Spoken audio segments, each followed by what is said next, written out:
31 minutos, José Horacio Rodríguez, presidente de Opción Democrática, está por acá. Buenos días, José Horacio, bienvenido. Muy buenos días, contento de estar nueva vez aquí en A Diario compartiendo con este gran equipo de comunicadores que cada mañana llevan al pueblo dominicano opiniones, noticias, comentarios sumamente pertinentes de la realidad nacional e internacional. José Horacio, concluye el 24, bueno, malo, regular. Bueno, un año difícil. Hacía una reflexión, tuve la oportunidad ayer de tener una muy buena conversación con una economista, Mercedes Carrasco, que estábamos precisamente evaluando el año en términos económicos y visualizando el próximo. Y no solamente el año, sino el periodo que concluye de 4 años. Uh-huh. Y lo que analizábamos es la precariedad presupuestaria que hay en la República Dominicana, que del total de recursos que administra el Estado, más del 60% se va solamente al pago de la nómina pública, que ha aumentado en más de 100,000 empleados en los últimos 4 años.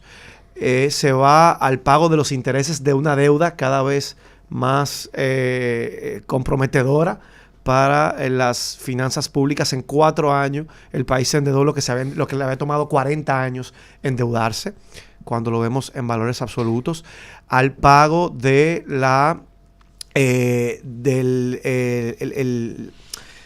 el subsidio eléctrico. Entre el subsidio eléctrico, la nómina pública y los intereses de la deuda, ahí se están yendo casi el 60% del presupuesto de la República Dominicana. Entonces es muy poco lo que queda para poder hacer inversiones de capital. Comentábamos que el presupuesto que acaba de ser aprobado para el año 2025, con relación al tamaño de la economía de la República Dominicana hoy, es el presupuesto con una inversión más baja de capital en los últimos 70 años. Si analizamos los presupuestos públicos de los últimos 70 años, ninguno había tenido una inversión tan baja como la del año 2025 en inversión de capital. ¿A qué nos referimos cuando hablamos de inversión de capital? A inversión en obras de infraestructura pública. Y en contraste con la inversión con el gasto corriente, que es el gasto que se va en nómina, que se va en pago de salario, de incentivos, de alquileres y demás. Esta es la proporción en 70 años más alta en ese sentido. Y no sé si antes que lo había sido diferente o es que no se llevaba esa contabilidad. Porque imagínense ustedes. Entonces, esos son... Bueno, pues así es lo que dan los números fríos. Y es sumamente preocupante porque lo que vemos es un Estado cada vez menos eficiente, con una mayor burocracia y con servicios públicos cada vez más precarios. Cuando analizamos servicios básicos que el Estado, la ciudadanía debe recibir por parte del gobierno, cada vez se han ido precarizando esos servicios, y lo vemos en términos de servicios de transporte, servicios de salud, servicios de educación. Entonces es un escenario que nos obliga a presentar un modelo alternativo a lo que estamos viviendo. Somos un país que sí tiene éxitos que exhibir, porque somos un país cuya economía ha venido creciendo de manera sostenida y de manera envidiable en comparación con las demás naciones de América Latina, que es la región con la que nos podemos comparar por la mayor similitud y cercanía geográfica. Entonces, hay que hacer una revisión profunda del modelo actual. Es complejo, no hay una varita mágica para solucionar esa realidad, pero pasa por un Estado que sea capaz de redistribuir mejor esa riqueza que como país generamos. Y hay 2 maneras de distribuir mejor esa riqueza para garantizar niveles de bienestar social.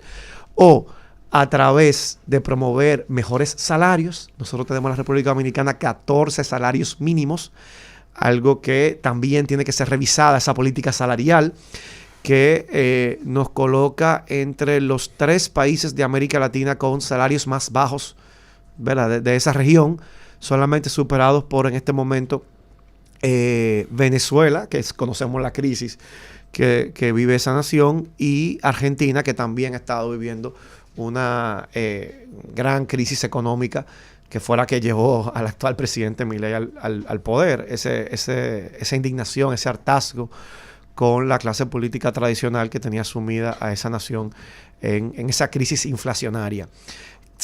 Y nosotros no nos podemos comparar la República Dominicana ni con Argentina ni con Venezuela en términos de los altísimos niveles de inflación que ha habido. Entonces, ¿por qué tenemos los salarios tan bajitos en la República Dominicana? Esa tiene que ser una discusión. Eso tiene que estar en el centro de la discusión nacional. Y el segundo mecanismo para una mejor distribución de la riqueza es a través de un sistema tributario progresivo. Y ahí vamos también, si nos comparamos con la región, tenemos uno de los sistemas tributarios más regresivos de la región. ¿Por qué? Porque si analizamos el total de impuestos que recauda el Estado Dominicano, ¿qué proporción de esos impuestos son impuestos que van a gravar directamente al consumo, que no discriminan ni disciernen más bien en base al poder adquisitivo, a los ingresos, a las ganancias de una persona, sino que graban el consumo por igual a todo el mundo? Entonces nosotros estamos en esos países que su proporción de impuestos que se recaudan al consumo es más alta que también el resto. Y eso también promueve la desigualdad. Pero ¿cuál era la posición? Y profundiza la desigualdad social. En ese análisis tuyo, entonces, ¿cuál fue la posición o es de Opción Democrática con relación a la propuesta de reforma fiscal que planteó el gobierno? Que no era fiscal, era tributaria. Sí. Y las opciones que se están dando ahora. Bueno, en primer lugar, nosotros hablábamos, yo creo que hay un amplio consenso de la sociedad que aquí hay que combatir los altos niveles de evasión, de elusión fiscal, que darían para subsanar el déficit fiscal casi completo, si se lograra recaudar todo lo que aquí se está dejando de recaudar, pero que ya está establecido por ley. Muchas veces con complicidad de las autoridades que tienen conocimiento. Yo conozco hasta legisladores que asesoran a empresarios para ayudarles a encontrar mecanismos para no tener que pagar impuestos. Entonces, así no hay compromiso con un ejercicio responsable desde el Estado. Entonces, eso por un lado. Por otro lado, también aquí hay que revisar las exenciones que han sido establecidas o fijadas por ley, que representan también una cifra significativa, cercana también al valor del déficit fiscal. No es que estamos de acuerdo con el levantamiento o la eliminación de todas esas exenciones que puedan constituir incentivos para sectores claves de nuestra economía, pero sí ha llegado el momento de revisar muchas de ellas. Y si ya dejaron de cumplir con su función, pueden ser ya eliminadas. Aquí hay que hacer también una mejor eficientización del gasto público, y cuando hablemos de revisar los impuestos, hay que promover un modelo en el que la mayor fuente de captación de recursos a través de impuestos sea a través de impuestos progresivos. Pero José Horacio, cada vez que tú entras más dinero al Estado, un sector decide cargar sobre él. El 4%, del 4% de educación, cerca del 60% se van en los incrementos de salario de los profesores. Cuando tú incrementes en otros renglones, sencillamente los que tengan que ver sobre ese tipo de ingresos van a pedir mayores aumentos. Y va a volver a sumar, es una especie de suma cero. Yo creo que cuando se habla en el caso específicamente del 4%, algo que ha fallado es que yo pienso que esos aumentos, que son logros del sector magisterial, deben estar también supeditados a una mejora en los rendimientos. Y los rendimientos se miden de un maestro en función de los resultados de los análisis de los estudiantes, de educativos de los estudiantes. Ahí se hacen la prueba PISA. Cuando nosotros podamos medir que hay liceos que tienen un promedio mayor, esos maestros que trabajan y ese personal que trabaja en ese liceo debe recibir un incentivo y debe recibir una mejor remuneración. Yo no pienso que la remuneración deba ser... No, eso es en función del desempeño, porque eso es lo que te da el incentivo para tener maestros mejor formados, de vocación, que realmente, porque al final el objetivo del presupuesto de educación es mejorar la calidad de la enseñanza y las destrezas y habilidades que tienen nuestros jóvenes y niños en el país. No es garantizar que haya un sector profesional que viva de eso. Entonces, sí, buenísimo. Vamos a duplicar los salarios a los maestros en esos liceos que los hay en la República Dominicana, Pablo, que están a la altura de la mejor calidad de los mejores colegios privados del país, porque los hay. Vamos a ver el liceo científico en Salcedo, por ejemplo. No tiene más de Salcedo. Ya no hay comparación, mejor que cualquier colegio privado. No mencioné otro. De América Latina. Exacto. Sí, pero ya entonces, no ¿qué está más funcionando ahí para que nosotros podamos replicarlo en otras zonas geográficas del país? Y entonces que eso se traduzca en mejores incentivos para que quienes son un orgullo nacional por esa calidad de la enseñanza puedan ver eso traducido en mejores condiciones también. Lo que pasa es que eso pasa por enfrentar a la ADP y su sindicalismo partidarizado y medio terrorista. Yo creo en la libertad sindical. Entonces, si el gobierno no quiere gobernar, ni en el pasado ni en el presente, en temas tan fundamentales, tú me ayudarás. Yo me cuestiono incluso la constitucionalidad de una afiliación obligatoria a un gremio. O sea, ¿eso de verdad es constitucional cuando la Constitución establece la libertad de asociación? No, solamente los colegios son obligatorios. Entonces, ahí... Pero el Tribunal Constitucional ya dijo que el derecho de los niños a la educación pública por encima de la está huelga. por encima del derecho a la huelga. Si eso lo dijo el Santo Tribunal Constitucional, así es. Y entonces, y las decisiones del Tribunal Constitucional son vinculantes para todos los poderes políticos y para todas las personas individuales, individualmente también, privadas. Pero tú no quieres entrar. Y en las investigaciones de la opción democrática, ¿cuánto aparecieron en la lista de las 3 millones de tarjetas que se van a regalar? ¿Tú no estás en ese listado? Lamentablemente, porque esos 1.500 no caen. Mira, ahí, qué bueno que pones ese tema sobre la mesa. Tú estás hablando que no hay dinero, pero hay mucho dinero. 4.500 millones de pesos. Eso es lo que se contiene en las tarjetas. Pero ayer escuchaba la información de que el costo de cada tarjeta para operativo y de creación anda por los 700 pesos. O sea que al final cada tarjeta contiene 1.500, pero tiene 700 pesos el costo de la creación de esa tarjeta y el gasto operativo. Sí. Entonces, que es casi la mitad de lo que se le está dando al beneficiario de la tarjeta. Yo me preguntaría si no habría un mecanismo de lograr que ese dinero también pudiera ir a darle una ayuda mayor. Mira, algo que se ha puesto en evidencia es que no está funcionando bien el criterio de parte de los organismos del Estado que deben trabajar de manera focalizada las políticas sociales para poder definir quiénes deben ser beneficiarios de las ayudas sociales por parte del gobierno, en este caso en el periodo navideño. Porque una ayuda de 1.500 pesos debe estar orientada a una persona que el Estado ha podido determinar que vive en pobreza extrema o en pobreza.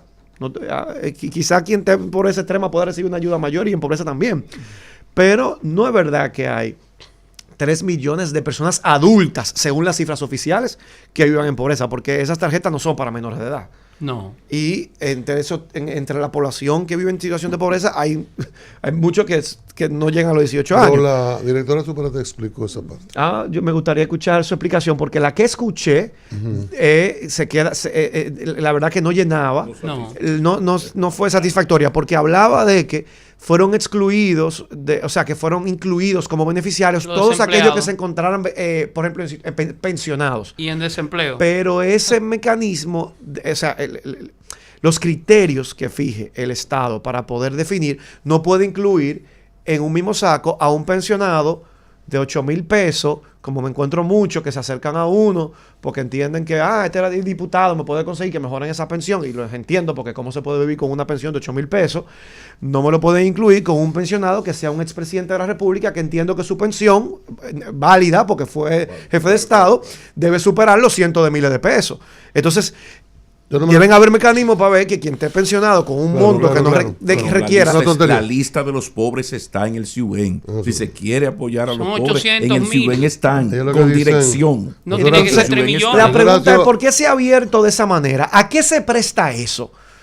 ¿A qué se presta eso? Porque yo sé cómo se distribuyen esa tarjeta. Y a cada dirigente le pueden dar 1.500 tarjetas, le dan 1.000 tarjetas que quedan en sus manos, y agarra un padrón que le quedaron de mayo pasado, a comenzar a probar cédula hasta que le funcionen, y con 1.000 tarjetas tiene 1,5 millones de pesos en sus manos. ¿Y por qué entonces no se focaliza a quienes de verdad lo necesitan? Porque, como dice Pablo, eso está definido y esa información la tiene el gobierno de la República Dominicana. Lo que digo, Gloria, es que llevaron esto hasta lo que deben hasta 30,000 pesos. Eso ya hasta 30,000 pesos. Y también o sea, que a toda la gente de la pobreza. No estamos mal, tenemos mucho dinero. Se armó un lío ahí porque estaba la gente que no figura en la Tesorería de Seguridad Social, en lo que estaban pensionados, por eso salieron los presidentes. Pero el tema es que ella dice, bueno, le llamamos a 30,000 y por eso figura más allá de la lista de CIUBEN, lo que es un tema, ¿no? Pero te digo lo que ella dijo, no. Pero ella dijo, no digo que es lo correcto ni lo incorrecto, nada más te la cito. Que solamente su oficina va a entregar el 10% de las tarjetas. Sí. O sea, ella dijo el 90% no es mío. Que no le yo no sé quién lo va a entregar. Bueno, Es una manera de sacarle el cuerpo al problema. A Tony entregando unas tarjetas sin el criterio que había ya expuesto Gloria. Pero Tony no, San Nicolás. No, así Tony a cualquiera que ve en la calle, mira una tarjeta como José si fuera Horacio, San Nicolás. San Nicolás. Pregunto. Sí. No, eso fue vergonzoso. José Horacio, el viernes entrevistamos al senador Antonio Marte respecto de las paradas que están en el 9. Le decimos el 9, la intersección de la autopista Duarte con la avenida Luperón, para la movilización de la estación de autobuses, porque el gobierno había prometido 14 carriles y nosotros sumamos todos los carriles y con la estación ahí no nos dan los 14 y la inversión que hemos hecho. Entonces él dice que van a estar provisionalmente, y nos comentaba el mismo que ya esa provisionalidad tiene 50 años, pero que provisionalmente en lo que ellos consiguen un terreno, el gobierno los va a dejar ahí. ¿Qué piensas tú después de la inversión que hemos hecho? Bueno, el tema del transporte es un verdadero caos en la República Dominicana y me resulta interesante porque justamente voy ahora a estoy haciendo un programa de liderazgo en la gestión pública, y hoy vamos a estar analizando el tema de la creación del Intran como ente rector del tránsito, porque se creó en el año 2017 y fue el resultado de la fusión de 5 instituciones y que existían en diferentes momentos, que más o menos duplicaban o se asemejaban funciones. Y entonces, en ese momento, esas 5 instituciones que fueron fusionadas para crear el Intran tenían más de 1.200 empleados. Y cuando llegó la nueva directora ejecutiva en ese momento, según el caso que estábamos analizando, entre esos 1.200 empleados apenas podía cubrir el 30% de las necesidades técnicas de la nueva institución. La gran mayoría eran empleados que no tenían el expertise, el currículum, no eran necesarios para cumplirlos en la institución. Estamos hablando que eran la mayoría botellas. Entonces vemos que se crean estas instituciones para resolver problemas nacionales con esa justificación y se terminan convirtiendo en entelequias para poder nombrar compañeritos, a mis familiares, amistades, ir engrosando la nómina pública y las soluciones años y años esperando para que puedan tocar y mejorar la calidad de vida de la ciudadanía, en este caso en el tema del transporte. Entonces ese es un tema que vamos a analizar ahora a nivel académico, con la rigurosidad académica que en una casa de altos estudios Pero mira, José Horacio, analiza. Una de las cosas difíciles de uno ponerse viejo es que ya uno vio al país en el 78 y las esperanzas que generó aquel PRD, y uno ha visto muchos procesos, ¿no? Y de repente, ahora este es el más reciente, y en la práctica tú te vas dando cuenta que hay una cultura política que los partidos en la oposición prometen enfrentar y comenzar a cambiar, pero la realpolitik se los come. Y por eso está de moda el violín y la guitarra. O sea, el PLD ahora denuncia lo que practicaba y el PRM practica lo que denunciaba. Y mientras tanto, cada día confiamos menos en la política y cada día crecen las posibilidades de un outsider, salvador de la patria, un Milei alocado que se nos aparezca en cualquier momento. Desde Opción Democrática, ¿cómo se analiza esto y qué estrategia ustedes pueden desarrollar para lograr conectar con una parte del pueblo dominicano que está cansada de esto, que lamentablemente no es la mayoría? Pero hablemos de eso un poquito. Sí, completamente. Al pueblo dominicano le toca empoderarse, a la ciudadanía. Es a la ciudadanía que nos toca poder involucrarnos para cambiar este círculo vicioso que, como describe, al final termina siendo todo más de lo mismo, aunque hay una tremenda campaña de marketing que nos convenza de que hubo algún cambio. Pero en el fondo nos damos cuenta que las cosas pueden verse que están incluso hasta peor. Entonces, para mí la solución a los problemas de esta sociedad pasan centralmente por la educación. Y eso no se soluciona en 4 años, pero eso requiere también voluntad política. Nosotros no podemos seguir repitiendo lo mismo. Y se lo digo, tú sabes, toda la gente que trató a mí de persuadirme de que mira, eso da igual, coge el dinero del barrilito, porque ya tú estás aquí, total, ¿qué van a hacer con ese dinero? Y yo decía, no, es que nosotros como nueva generación que está haciendo política, tenemos que demostrar a la ciudadanía que ha apostado a nosotros que somos coherentes con el discurso y la práctica, porque si no nos convertimos en lo mismo que hemos venido durante años criticando. José Horacio pasó por el Congreso 4 años y no cogió barrilito, no cogió exoneraciones. ¿Y ustedes no hacen cursos de meditación en el partido? No, yo digo, me refiero porque a uno eso le está hagan- ahí, eso hay que aprovecharlo. Ajá. Qué bueno ver jóvenes en política, pero si esos jóvenes que están entrando a la política están Ajá. reproduciendo las mismas prácticas que venimos durante décadas criticando, no esperemos ningún resultado diferente de la nueva generación que Por está eso te llegando. puntualizo. Eso tiene que venir acompañado de nuevas prácticas, de coherencia entre el discurso y la acción. Sí, lo que pasa es que ustedes están en la oposición.